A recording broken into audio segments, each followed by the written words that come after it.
Merci de nous porter attention, mesdames, messieurs, bonjour et bienvenue dans votre émission Opinion.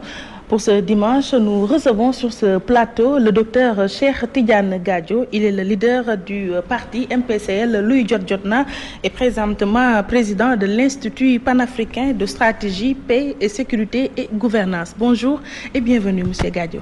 Merci Ndeye Fatou pour cette invitation et permettez-moi, comme à mon habitude, de saluer tous mes amis de Walfadjri et particulièrement le directeur général Sidi Lamine, qui est un grand frère et un ami, et vous féliciter pour l'excellent travail que vous faites pour la promotion d'une nouvelle citoyenneté dans ce pays, d'une citoyenneté bien informée et participative. Et Walfadjri est bien entendu un média de référence dans ce pays et je suis fier d'être sur votre plateau aujourd'hui. Oui, et c'est partagé.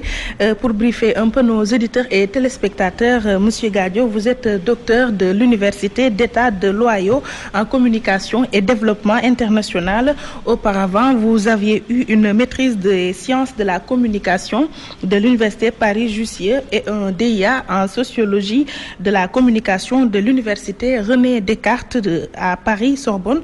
Aux États-Unis, vous étiez directeur Afrique de l'École internationale de l'État de Vermont et dernier poste occupé avant d'être nommé ministre des Affaires étrangères du Sénégal, directeur Afrique à la Banque mondiale du programme Worldlinks pour l'usage des NTIC dans les écoles africaines.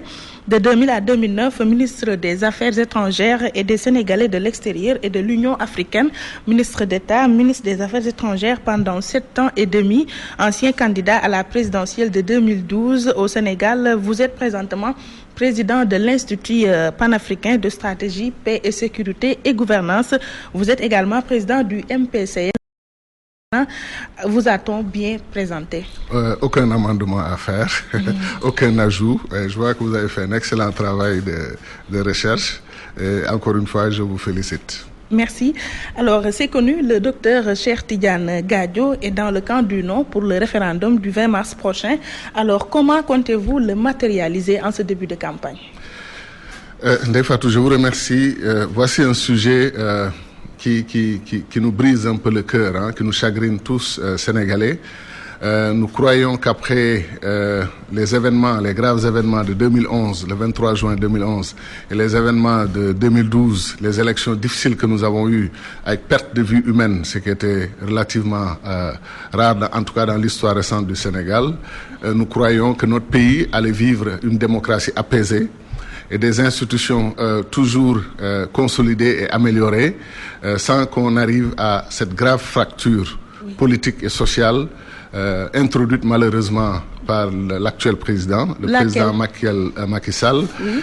Vous savez que on a eu l'expérience d'un président qui s'est dédié, qui a dit quelque chose, pris un engagement qu'il n'a pas voulu respecter à partir d'un certain moment, et ça a fait connaître au pays beaucoup d'agitation, beaucoup de troubles, et l'actuel président a pris un engagement entre les deux tours des élections. Et par la suite, nous avons eu toutes sortes de subterfuges, d'explications de pourquoi il ne pouvait pas tenir son engagement.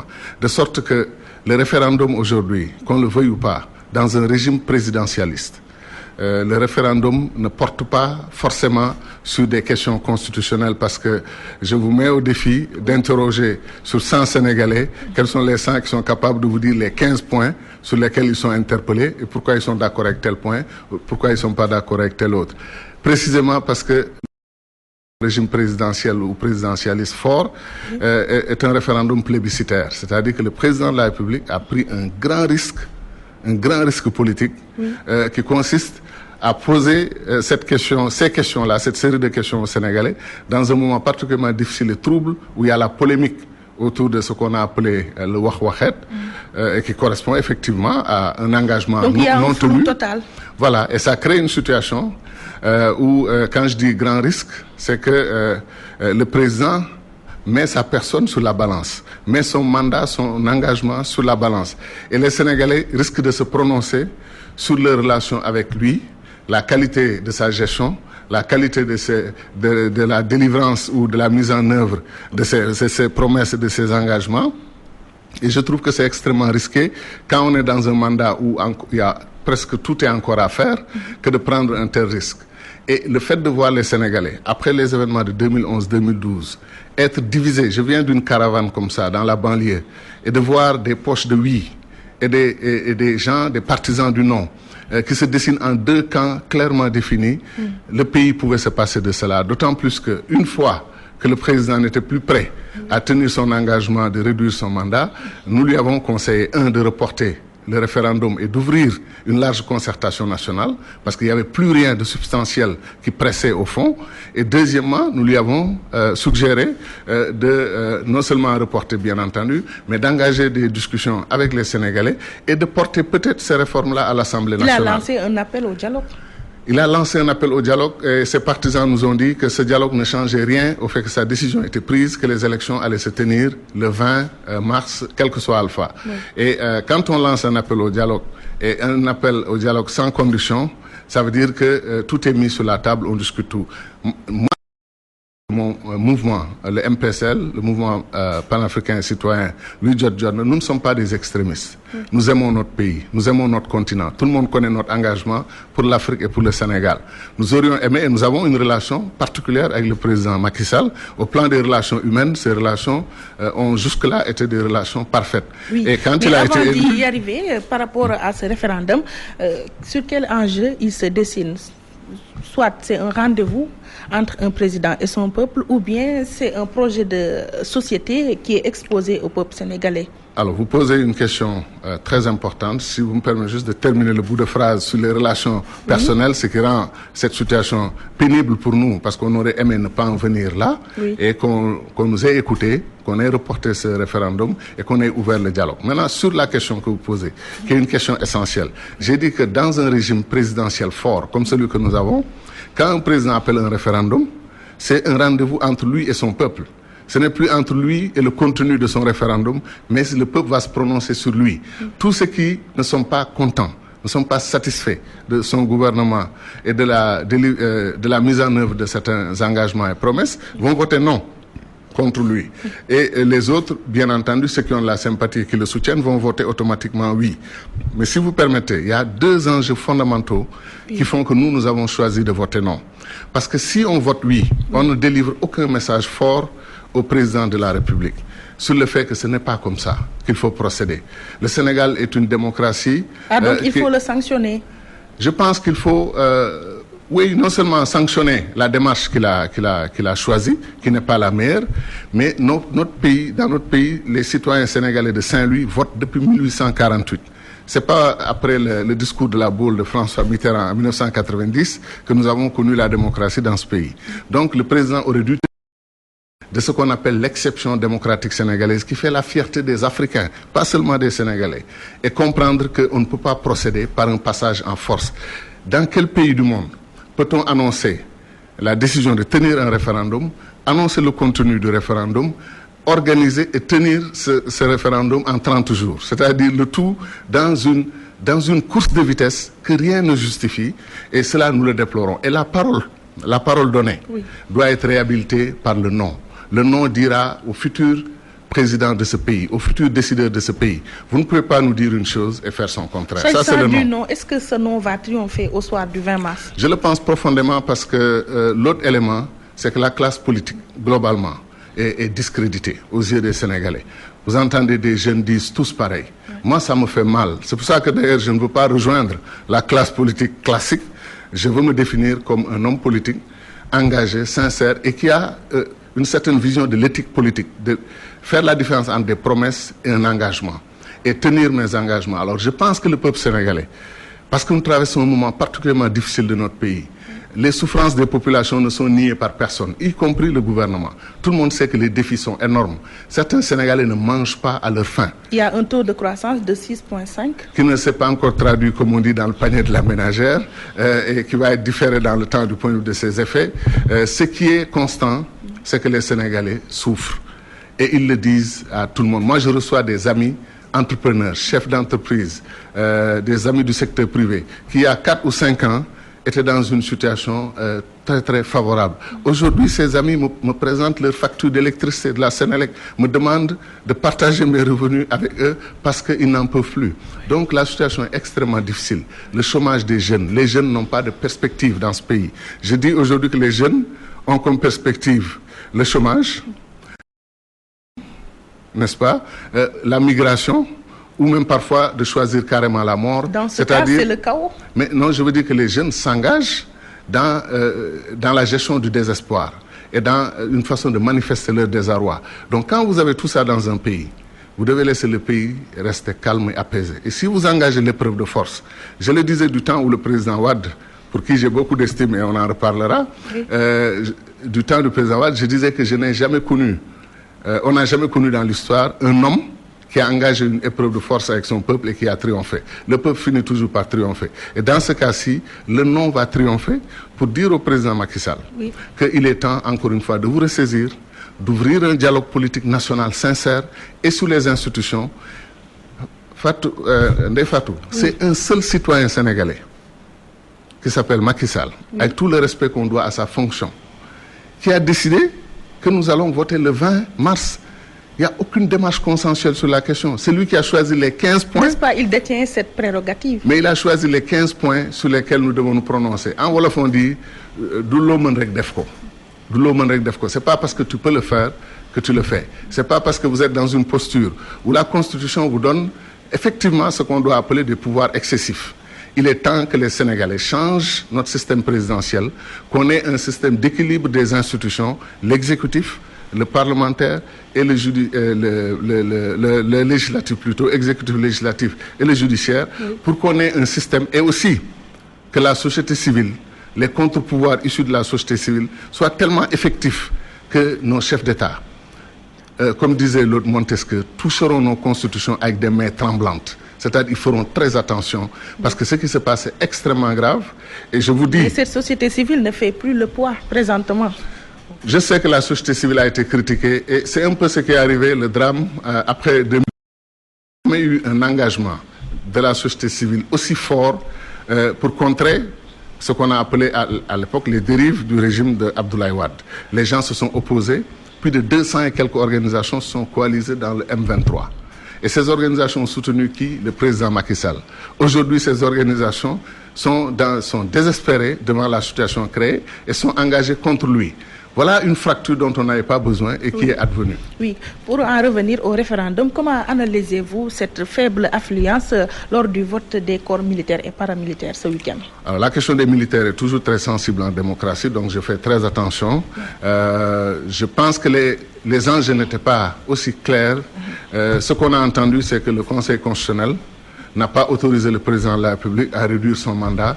Je n'ai jamais compris, moi, dans un système quel qu'il soit démocratique, quand le président dit que le peuple est souverain en démocratie, je veux consulter mon peuple sur une question, qu'il y ait un seul organe compétent pour lui dire non, vous ne pouvez pas le faire. Je ne crois pas que ça existe, n'est-ce pas? Et donc, les Sénégalais n'ont pas cru à l'explication qui leur a été donnée sur pourquoi il n'était pas possible de tenir cette promesse d'organiser des élections présidentielles anticipées en 2017.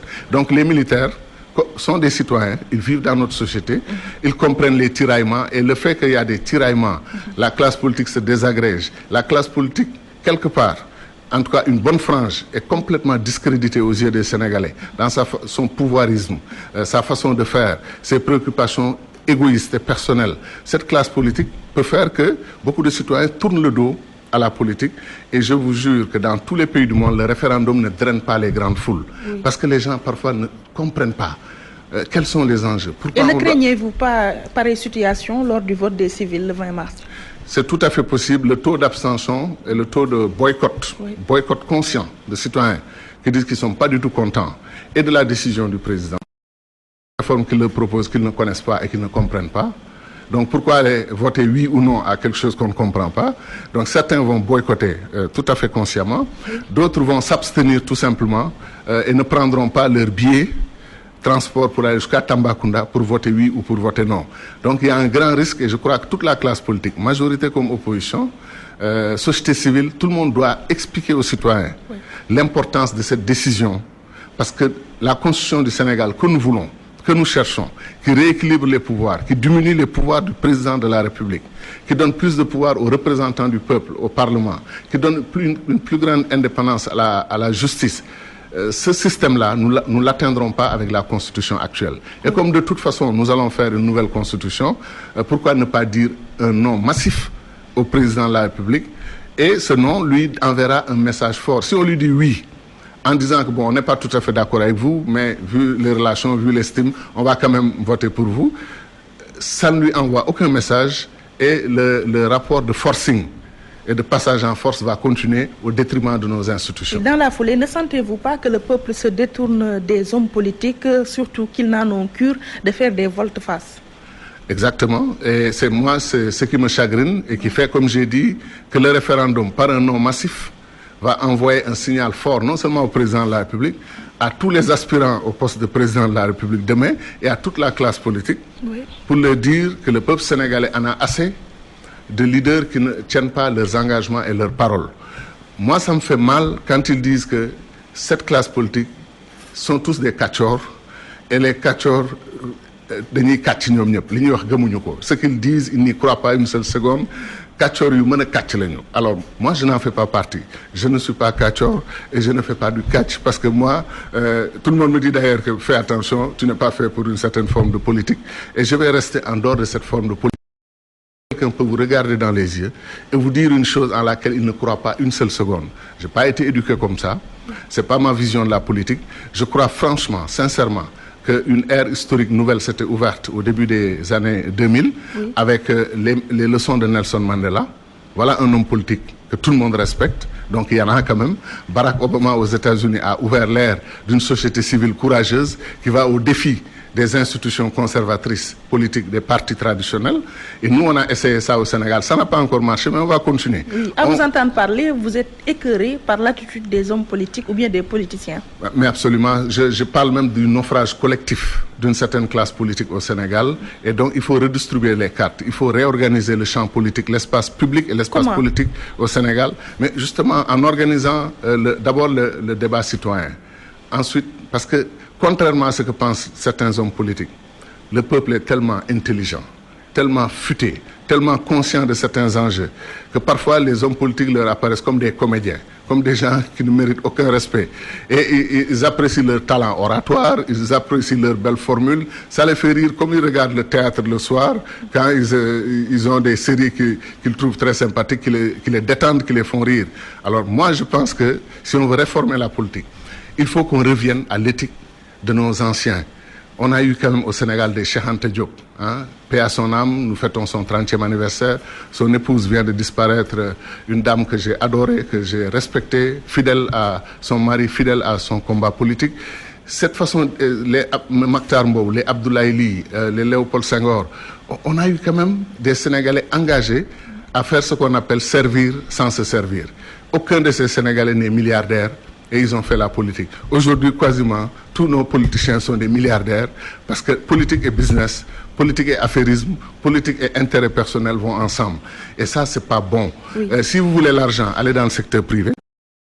Si vous voulez servir votre peuple avec honneur et dignité et vous faire respecter et remercier par les citoyens dans la rue, et là vous choisissez de faire de la politique et de faire une certaine politique. Parlant du référendum, si le non l'emporte comme vous le voulez, bien sûr, qu'est-ce qui devrait se faire? Alors, il y a forcément deux tendances que je vois.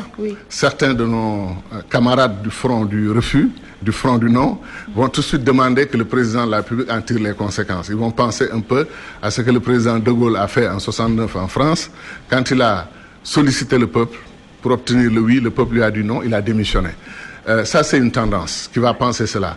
Personnellement, pour la stabilité de nos institutions, pour le respect de la légitimité du président de la République, qui a été dûment élu par le peuple pour un mandat de 7 ans qu'il avait promis de ramener à 5 ans. Je pense que s'il fait un faux pas et qu'il organise ce référendum et que le peuple lui envoie un signal fort, je pense qu'il faut le laisser méditer ses leçons et appeler lui-même ou répondre à notre invitation à un dialogue politique national, à une vaste concertation nationale sur les institutions, sur comment améliorer notre système, ne pas entrer en antagonisme, parce que notre pays ne peut pas supporter, comme j'ai dit, avec toutes les souffrances dont nous parlons, des populations, que les hommes politiques tiennent le pavé et continuent de polémiquer et de nous créer une instabilité. Notre pays est entouré par une situation de crise dans toute la sous-région, avec les djihadistes qui attaquent, les narcotrafiquants, ceux qui font le trafic humain, l'économie criminelle qui se met en place. Il serait injuste que notre classe politique ne soit pas consciente du fait que les échéances électorales ne sont pas là, elles ont été différées. On a fait un référendum, le non l'a emporté, on attend que le président en tire toutes les conséquences et ouvre ce dialogue politique positif. C'est une façon de positiver notre victoire. Oui. Et donc, plutôt que d'en tirer d'autres conséquences, de demander au président de démissionner ou de partir, mais je respecte chacun son droit. Pourquoi pas tenir une présidentielle anticipée en 2017? Certains peuvent le penser. Le président de la République est le seul habilité, malheureusement, au fonctionnement de notre constitution actuelle, à prendre une telle décision.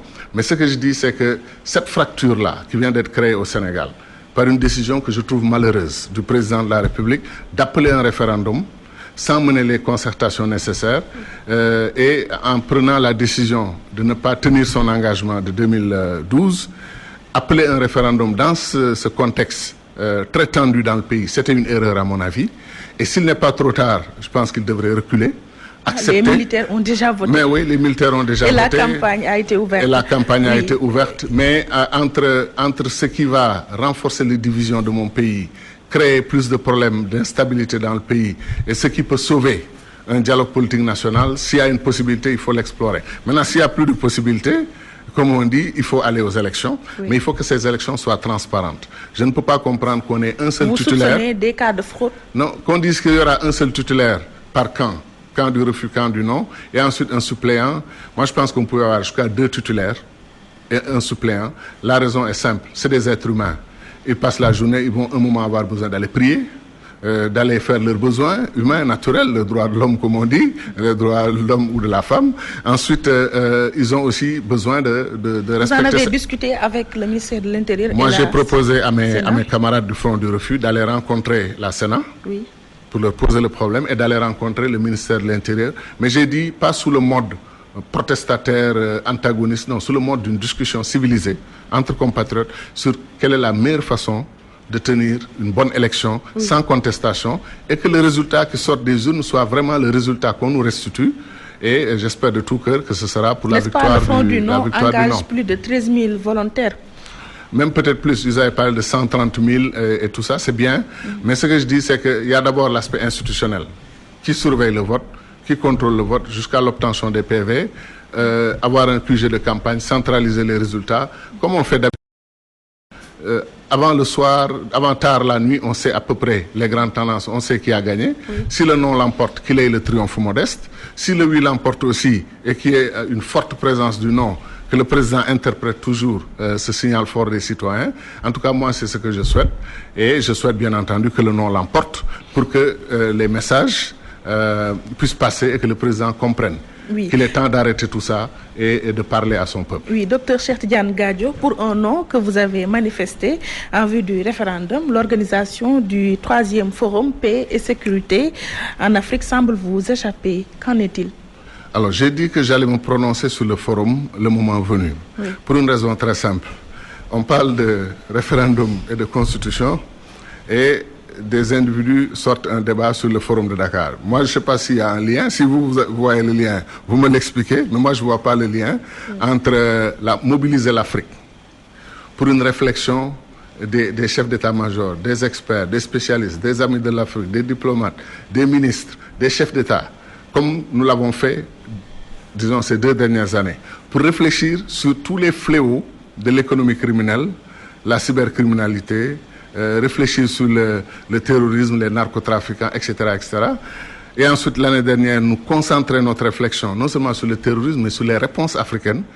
Ça me semble tellement important que ça ne doit pas faire l'objet, ça ne doit pas être injecté dans l'espace politique pour des polémiques qui me semblent très... Mais dans sa apparition du lundi 7 mars, dans le journal Le Soleil, le ministre des Affaires étrangères a pondu un communiqué pour annoncer l'arrivée de 10 chefs d'État et plus d'une 50aine de ministres dans le cadre du forum qui sera convoqué au mois de décembre 2016. Oui, comme comme disait un ami français, regardez mon silence, entendez mon silence. Je n'ai pas de commentaire là-dessus. Je souhaite de tout cœur que mon pays continue cette belle tradition du Forum de Dakar,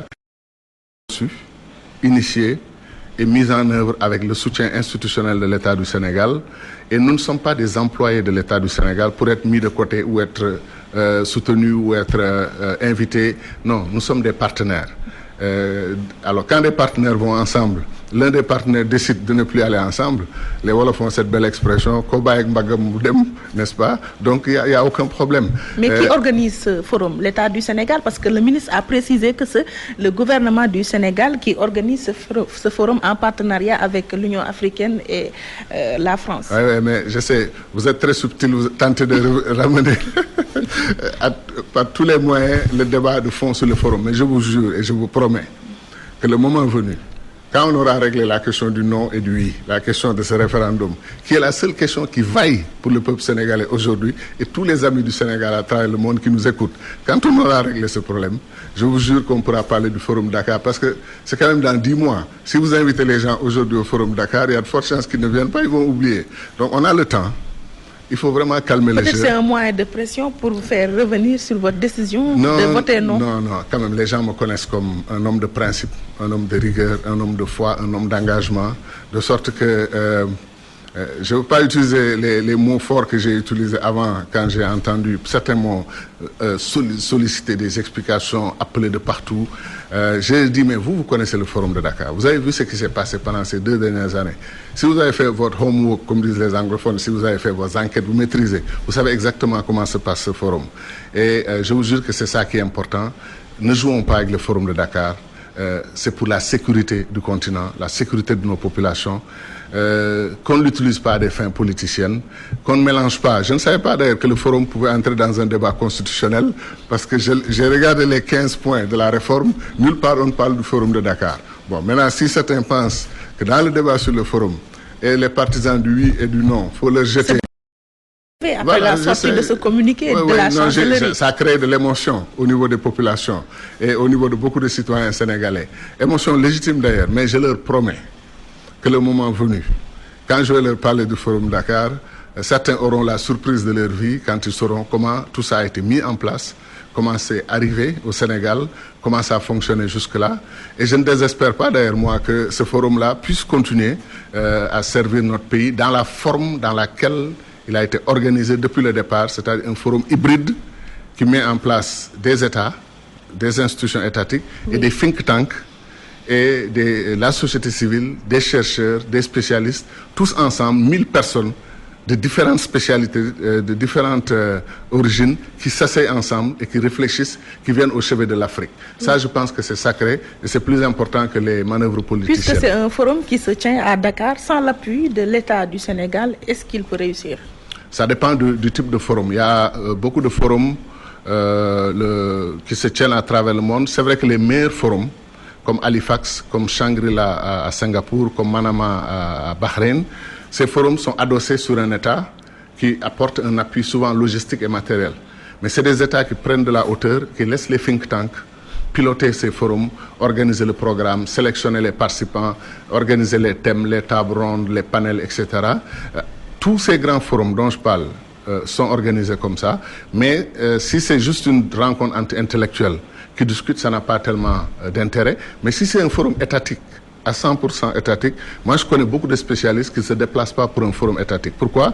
Les discours sont préparés à l'avance, les conclusions sont préparées à l'avance, les résolutions sont prêtes, on vient pour la forme et après on donne les papiers. L'avantage du forum qu'on a eu jusque-là, c'est vraiment l'aspect libérer la parole, libérer l'esprit des chercheurs et leur permettre de s'exprimer. On a vu des chefs d'État lors du premier forum de Dakar parler librement, oubliant qu'ils étaient même monde entier. Ils ont parlé avec une telle sincérité qu'ils ont été applaudis dans la salle et ils ont été applaudis à travers le monde parce que justement ils ont laissé parler leur cœur. C'est ça la force du forum de Dakar.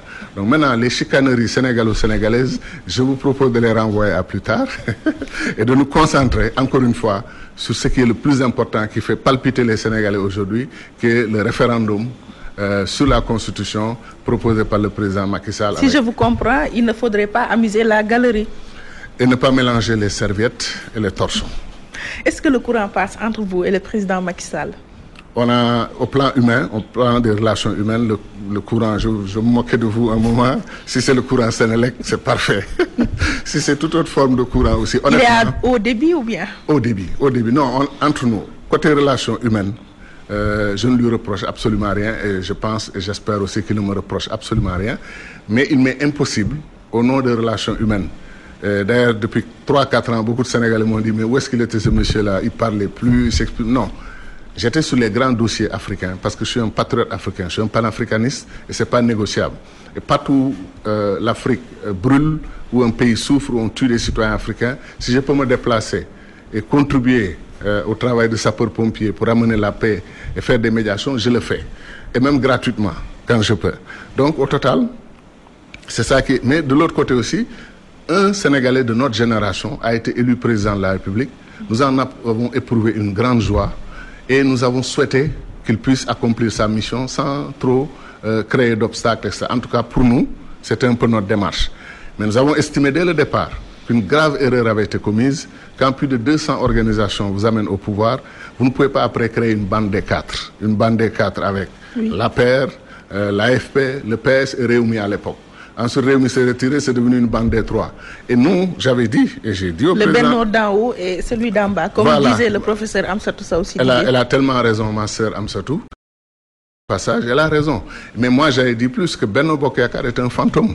Benno Bokk Yakaar n'existait pas. Ah oui. Et il est difficile de sortir de quelque chose qui n'existait pas. Mais comme le symbole est fort, le symbole de Benno Bokk Yakaar, une fois mon ami Ousmane Tanor Dieng avait dit que Benno c'est Benno Siggil Sénégal, Yakaar c'est le Yakaar de la paire. Il s'est arrêté là, puis je lui ai dit mais Ousmane, le Bokk c'est nous qui amons, c'est nous qui cimentons et le Benno et le Yakaar. Il vous a déjà exclu de prime abord? Non, c'était juste une façon de parler, c'est quelqu'un de très sympathique. Non, c'est pour dire que Benno Bokk Yakaar n'a jamais eu une conférence des leaders, n'a jamais eu un fonctionnement régulier. C'est quand la case de Birame brûle, quand il y a des problèmes, on appelle les leaders en urgence pour venir avaliser des politiques. Moi, le MPSL, nous, on n'a jamais participé à ce jeu-là. Vous êtes toujours dans Benno Bokk Yakaar? Pour l'instant, nous ne sommes pas du tout heureux avec le fonctionnement de Benno. Nous ne sommes pas du tout contents de la décision prise de faire ce référendum dans cette forme. Et comme nous sommes un mouvement citoyen devenu un parti politique, nous fonctionnons différemment. Ce n'est pas le leader qui se réveille et qui prend une décision. Le moment venu, j'interrogerai mes camarades. Qu'est-ce que vous pensez de notre appartenance à cette nébuleuse qu'on appelle Benno Bokk Yakaar? Est-ce qu'on sort? Est-ce qu'on reste? Vous envisagez dans quelles conditions? Non, déjà les divergences sont manifestes. Ils sont en train de battre campagne pour le oui, nous sommes en train de battre vigoureusement campagne pour le non. Ouais. Ensuite, nous n'aimons pas le fonctionnement de cette structure et nous pensons que ces objectifs ont été largement dévoyés. Bon, mais comme je dis, j'attends que mes camarades soient informés de tout et prennent la décision de sortir ou de rester dans Benno. Donc, pour l'instant, ce n'est pas encore à l'ordre du jour pour nous. Et certains me disent, est-ce que c'est la rupture avec le régime de Macky Sall? Peut-on nous attendre à une fin de compagnonnage avec le président Macky Sall ou bien entre le président Macky Sall et le docteur Cheikh Tidiane Gadio? C'est une question ouverte et qui sera résolue d'abord par les résultats du référendum et les enseignements que lui et moi, chacun d'entre nous va tirer des résultats du référendum.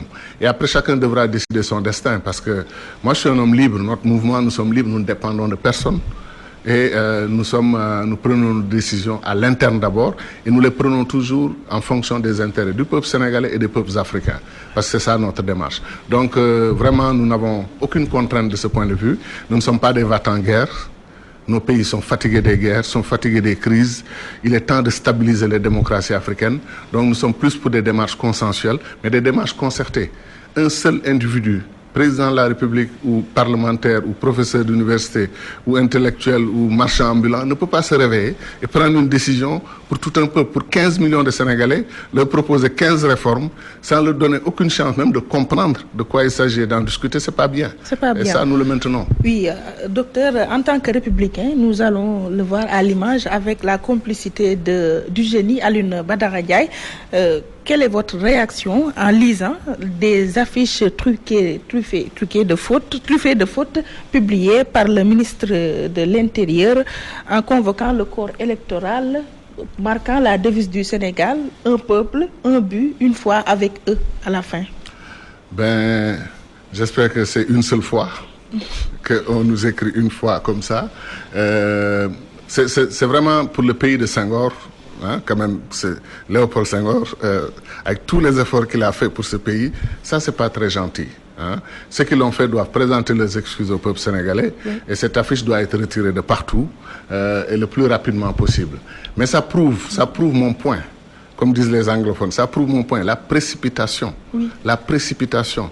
Pourquoi comme on dit en wolof, si tout ça a été fait dans le calme, dans 2 mois, dans 3 mois, on prend le temps d'échanger, de discuter, on ne ferait pas des affiches comme ça. Ces affiches-là ne sont pas dignes du Sénégal. Qu'est-ce qui s'impose comme ça?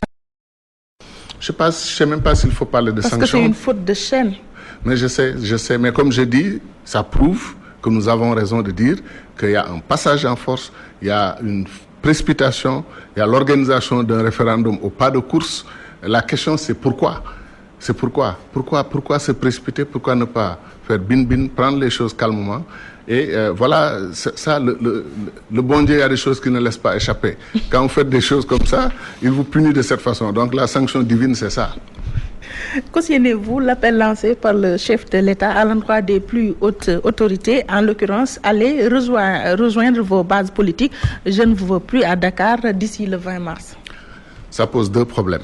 Le premier problème, c'est la revendication qu'un président de la République, dans un système présidentiel comme le nôtre, accepte d'être le président de tous les Sénégalais. C'est-à-dire prenne de la hauteur. Qu'il soit président d'honneur de son parti, qu'il dirige son parti via des camarades, d'autres collègues, mais qu'il se détache de son parti.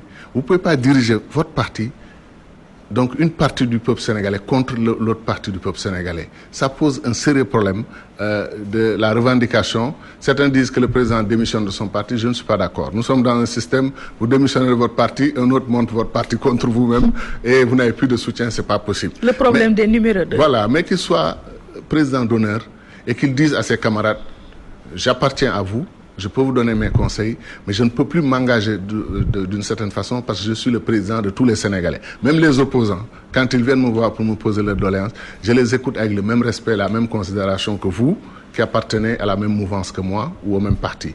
Ça, c'est un problème que ça pose. Deuxième problème, comment un chef d'État peut-il démobiliser ses ministres et ses directeurs généraux pour leur demander d'aller battre campagne? D'abord, ils ne sont pas en vacances réglementaires. Ils n'ont pas de vacances. Ils n'ont pas le droit d'abandonner les... Parce qu'il leur faut coûte que coûte arracher le oui au peuple sénégalais. Ce n'est pas une bonne chose. Du point de vue de l'éthique républicaine, de l'éthique de fonctionnement d'un État qui se respecte, ça pose beaucoup de problèmes. Et je crois que c'est une erreur de communication, encore une fois, très grave.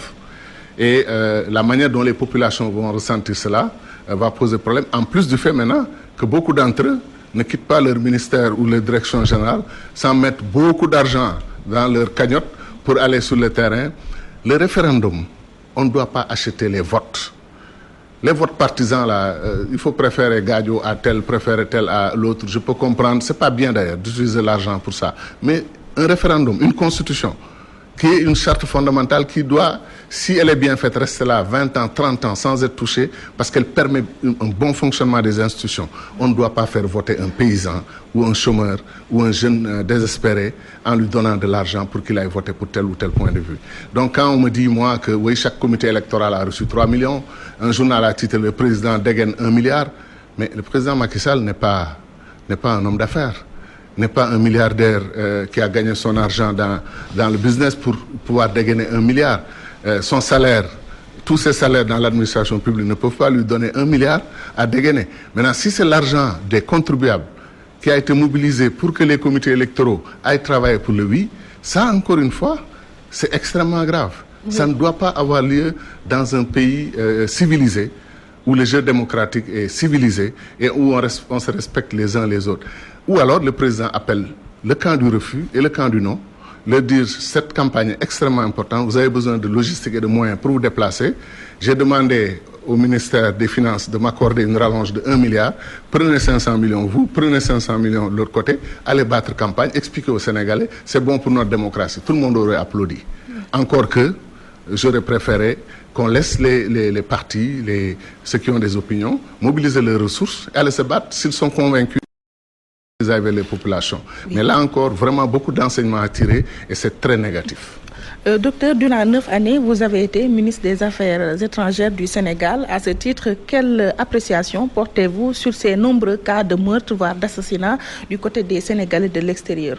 On vient de m'informer d'un assassinat lâche et barbare contre un de nos compatriotes en Argentine. Un autre avait été tué au Brésil de façon atroce et horrible. Et effectivement, beaucoup de Sénégalais, dans un monde de plus en plus dangereux, n'est-ce pas, se font tuer. L'État du Sénégal doit faire encore beaucoup plus d'efforts pour aider nos compatriotes. Mais la vérité, c'est qu'il est difficile pour un État, quel qu'il soit, et quels que soient ses moyens, de pouvoir protéger ses citoyens dans 200 et quelques pays à travers le monde. Il faut une grosse infrastructure, une grosse machine.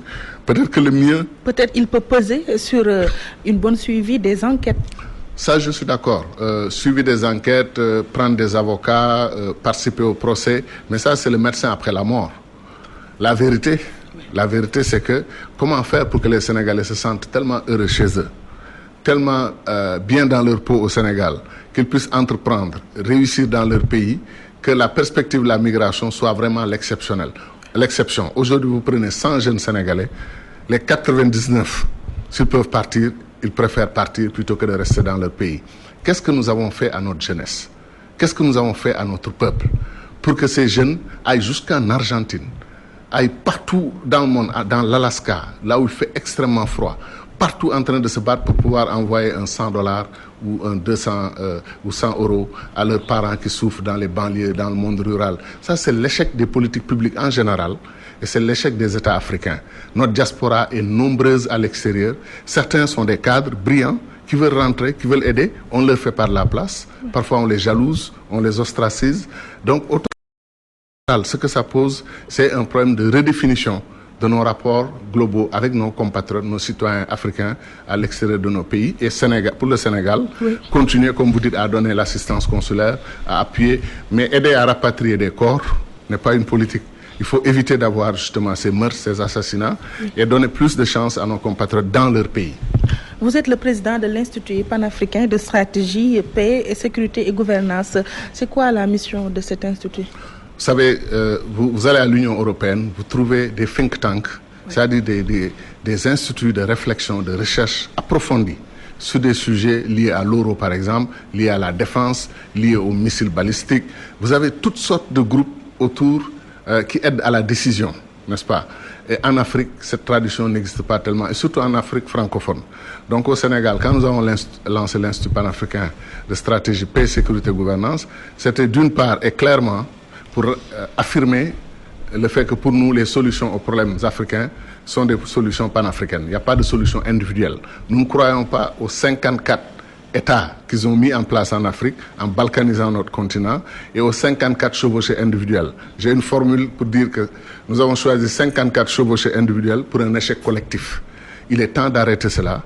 Et donc, notre institut, ouvertement panafricain, fait la promotion du panafricanisme. Kwame Nkrumah, Cheikh Anta Diop, Abdoulaye Wade, Abdoulaye Ly, Makhtar Mbow, tous ces grands panafricanistes, Assane Seck, tous qui ont mené le combat, Cheikh Anta Diop bien entendu, le plus grand de tous les grands, parce que j'avais dit, et c'était ça la relation de sympathie que j'avais avec Madame Diop qui vient de nous quitter, c'est quand j'ai écrit que pour moi, Cheikh Anta Diop était l'Africain du siècle. Non seulement l'Africain du siècle, mais l'homme du XXe siècle. Et ça l'avait impressionné, j'avais donné mes arguments. Donc, nous avons cette tradition et l'IPS fait la promotion. Oui. Nous tenons des réunions sur Cheikh Anta Diop, sur Kwame Nkrumah, non pas dans un rapport nostalgique et passéiste, mais pour dire comment être aujourd'hui au XXIe siècle. Comment aider l'Afrique à régler ses problèmes en travaillant à son unité, en réglant ses problèmes d'intégration et ses problèmes d'émergence globale. Pas d'émergence segmentée 2020, ici 2025, là-bas 2035, non. Une Afrique qui a une stratégie globale parce que l'Afrique n'a pas de stratégie. Et dernier point, nous avons compris depuis l'agression du Mali par les djihadistes que l'enjeu sécuritaire allait devenir le premier enjeu de survie du continent africain. Oui, à propos de la sécurité, au courant de la semaine, le chef de l'État a participé à un défilé paramilitaire suite à une formation engagée par l'Arabie Saoudite. En agissant de la sorte, est-ce que le Sénégal ne s'immisce pas dans la guerre contre le terrorisme? C'est-à-dire, on doit s'immiscer dans la guerre contre le terrorisme. On doit, parce que cette guerre, Est-ce que cela ne nous expose pas? Oui, mais je veux dire, elle est déjà chez nous. Elle est déjà chez nous. Peut-être même que nous avons tardé à réagir, à nous mettre en place. Tout ce qui frappe le Mali, pour moi, frappe le Sénégal. Tout ce qui dérange ou frappe la Mauritanie, frappe le Sénégal. Ces pays-là sont des pays, non pas des pays frères, c'est des pays jumeaux. C'est des pays qui sont quasiment disons, mais on n'a pas les mêmes pratiques de l'islam. Si, quand même, c'est des sunnites comme nous, c'est l'islam modéré. On a des confréries au Sénégal. Voilà, on a des confréries et certains ont cru que c'était un refuge suffisamment fort pour ne pas nous inquiéter. C'est une erreur. Justement, les djihadistes, vous avez entendu ce jeune djihadiste sénégalais en Libye dire qu'il n'aura jamais de paix tant qu'il ne sera pas venu au Sénégal détruire les mausolées qui sont à Touba et à Tuaon, etc. Bon, ça a créé une certaine émotion chez les Sénégalais, mais c'est vous dire qu'il y a cette perception. Mais ce que vous avez dit, notre État doit quand même, dans ses relations internationales, faire partie des coalitions et aussi travailler peut-être, et ça nous préoccupe énormément, c'est le fait que il y a une sorte d'attentisme presque défaitiste, presque résigné, où on dit est-ce que le terrorisme va frapper le Sénégal? Tout le monde dit c'est pas ça la question, c'est quand. Donc prêt ou préparé à accepter qu'on puisse être frappé.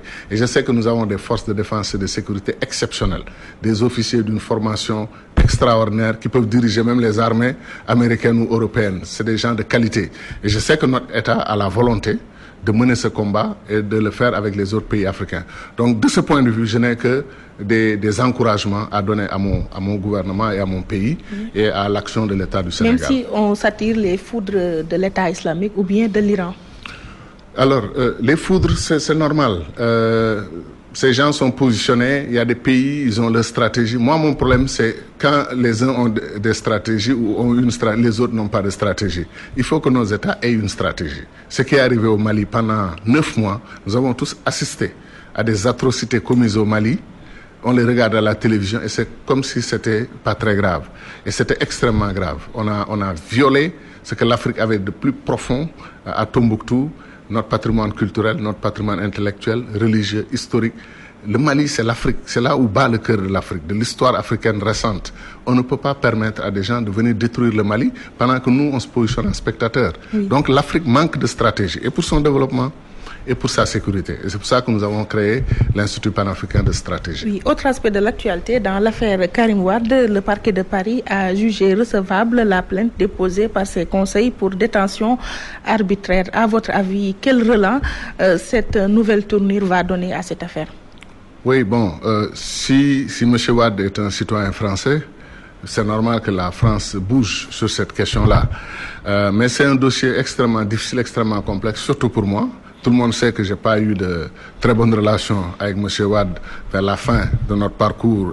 Maître Wade ou bien Wade fils ou Wade père? Je parle de Wade fils. Wade père, on a eu d'excellentes relations jusqu'au moment où il y a eu cette situation particulière où j'ai pensé de façon très qu'il avait un projet de dévolution dynastique. Tient toujours? J'étais un peu différent de certains Sénégalais qui parlaient de dévolution monarchique. Parce que pour moi, le dauphinat est une dévolution monarchique. Quand un président choisit son dauphin et lui donne le pouvoir, s'arrange pour qu'il prenne le pouvoir, c'est un dauphinat monarchique. Ce dauphinat est monarchique. Mais ce que je disais au Sénégal, c'est qu'on avait un cas de dévolution dynastique. C'est-à-dire un père qui pensait pouvoir transmettre le pouvoir à son fils et qui s'est organisé dans cette direction, mais qu'il a toujours nié. Mais moi, j'y ai toujours cru, il n'y a pas cru. On a eu une divergence profonde sur ça, et au fond, ça explique notre séparation. Mais en même temps, l'histoire, c'est l'histoire, le passé, c'est le passé. Et il faut toujours avoir un regard divisé. Moi, j'ai une immense tendresse et beaucoup d'amitié pour le président Abdoulaye Wade. Il ne m'a pas traité juste comme son ministre des Affaires étrangères, mais il m'a traité avec beaucoup d'affection. Et on a partagé des choses, on se parlait de choses, on échangeait beaucoup sur le plan personnel et humain, et honnêtement, sur le plan du panafricanisme. Ce qu'il a fait les 10 dernières années, entre 2000 et 2010, pratiquement aucun dirigeant africain ne l'a fait. Donc moi, je garde mes relations avec lui sur le plan du panafricanisme. J'espère d'ailleurs que sur le plan politique national sénégalais, on peut se retrouver un jour parce qu'il est panafricain et on a partagé quelques plages de convergence. Avec Maître Abdoulaye Wade. On n'a pas eu de rapport réellement depuis qu'on s'est quitté un 1er octobre 2009. Oui. On n'a pas eu de rapport. Mais le contact commence à se renouer. Comment le contact commence à se renouer. Vous savez, ça suit son processus. Arrivera un jour où tous les deux, on assumera que nous nous sommes réconciliés sur l'essentiel. Donc il y a des pourparlers qui sont engagés pour des retrouvailles entre vous et Maître Wade. C'est qu'on n'a pas besoin. Lui m'a envoyé faire des pourparlers, des médiations partout dans le monde. C'est pas maintenant à moi de lui appliquer des pourparlers et une médiation. Non. On avait quelque chose qui nous divisait, qui nous séparait. Cela est derrière nous. Aujourd'hui, ça ne me dérange pas du tout que son fils ait des ambitions de diriger son pays parce que son père n'est plus président. C'était ça le problème. Il disait qu'un père ne peut pas organiser des élections entre son fils et... Je dis, un président ne peut pas organiser des élections entre son fils et les fils des autres. C'est pas possible. Maintenant, son fils, son père n'est plus président. Il est sénégalais comme tous les Sénégalais. Il a le droit à toutes les ambitions dans ce pays. C'est pas ça le problème. Nous aussi, on a des ambitions. Nous voulons diriger le Sénégal. Nous voulons diriger le Sénégal le jour où Dieu le décidera et que les Sénégalais nous nous donneront leur confiance, nous accordons. Donc ce droit que j'ai, lui il l'a, les autres l'ont. Il n'y a aucun problème de ce point de vue. Mais le président Quelle était la pomme de discorde entre vous et Karim Wade? Alors ça c'est un peu compliqué et c'est un peu long, mais l'essentiel c'est que je n'étais pas d'accord avec ce que je pense être un projet en marche. Et je m'y suis opposé, je n'ai fait aucun compromis. On m'a fait toutes sortes d'offres et d'explications. Si vous acceptez ceci, si vous acceptez cela. Peut-être que j'y reviendrai dans un ouvrage un jour, quand j'aurai le temps. Là, je me bats encore pour l'Afrique et je me bats pour le Sénégal. Je n'ai pas tellement beaucoup de temps. Mais au plan humain, on n'avait pas de problème personnel. Oui. Mais sur les questions politiques et sur certaines questions de comportement et d'ingérence dans le fonctionnement de certains ministères, on a eu des divergences. Mais bon, maintenant il est dans une situation difficile, il n'est pas libre de ses mouvements, moi je suis libre de mes mouvements. Je préfère pas faire de commentaires négatifs sur sa personne et je sais que son père a le cœur meurtri et qu'il souffre de la situation de son fils. Et comme j'ai de l'affection pour lui, le père, je ne peux pas dire quoi que ce soit de négatif ou de... Pensez-vous que sa détention est arbitraire? C'est quand la justice de votre pays se prononce sur quelque chose, vous pouvez avoir votre opinion, que ça pouvait se faire autrement, ça pouvait se faire mieux, etc. etc. Je sais que globalement, du point de vue de la communication, beaucoup de Sénégalais se posent beaucoup de questions et ne semblent pas avoir compris ce qui a été fait et comment ça a été fait. Oui. Donc ce dossier est un dossier extrêmement complexe. Moi, je souhaite de tout le temps que la vérité triomphe. Entre les familles Wade et Sall, qui s'immisce le plus dans la famille Sall vient d'arriver au pouvoir. Donc c'est trop tôt pour porter un jugement. Il faudra attendre après 12 ans de Wade et peut-être 7 ans de Macky Sall ou 5 ans de Macky Sall ou je ne sais pas combien pour comparer. Mais moi, ça ne m'intéresse pas tellement de comparer les familles ou de juger les familles. Ce qui m'importe le plus, c'est celui en qui nous avons placé notre confiance ou celle en qui nous avons placé notre confiance. Comment cette personne a géré notre confiance et a servi ou n'a pas servi les intérêts du Sénégal et de l'Afrique. C'est sur ça que je préfère porter mes jugements plutôt que sur les questions de personnes. Dernière question, vous venez du Bénin dans le cadre d'une mission d'observation lors de la présidentielle organisée dans ce pays. Quel était le climat? Le Bénin est un peu comme le Sénégal, c'est vraiment des laboratoires de la démocratie en Afrique. C'est ce qui m'a peiné d'ailleurs que notre pays ait eu le problème qu'on a actuellement sur la Constitution. Tout le monde nous attendait au tournant, il y avait beaucoup d'espoir que nous allions être à la hauteur de l'exception démocratique sénégalaise. Ça n'a pas été le cas, mais au Bénin, ils ont été magnifiques. Il y avait des problèmes, nous avons apporté notre contribution modestement à la distribution des cartes et nos propositions ont été acceptées en grande partie et nous dirigeons une mission de l'OIF, l'Organisation internationale de la francophonie. Les élections sont tenues dans le calme. Et le deuxième tour se prépare dans le calme et nous sommes fiers du Bénin. Sur le plan démocratique, qui est le plus en avance entre le Bénin et le Sénégal? Difficile de comparer, c'est deux pays d'Afrique quand même qui sont difficiles de comparer des pays différents du point de vue du background de l'histoire. Mais le Bénin est magnifique du point de vue de sa capacité à gérer les difficultés, à les transcender. Oui. Le Sénégal aussi, je dis d'ailleurs sur un plateau de télévision au Bénin, Sénégalais et Béninois se ressemblent en quelque chose, ils savent se faire peur.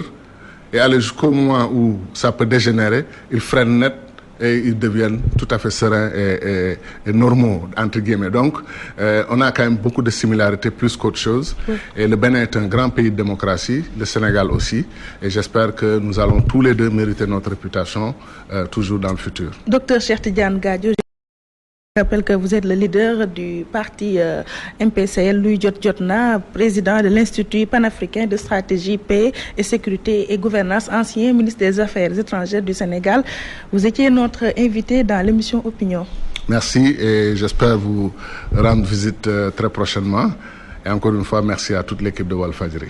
Grand merci à vous. Merci à nos auditeurs et téléspectateurs qui nous ont prêté attention. Merci à toute la réalisation, le génie Alioune Badara Ndiaye, Ousseynou Sall pour la décoration, Oustaz Assane Diouf pour la coordination. Excellente semaine à vous. Rendez-vous dimanche prochain, Inch'Allah.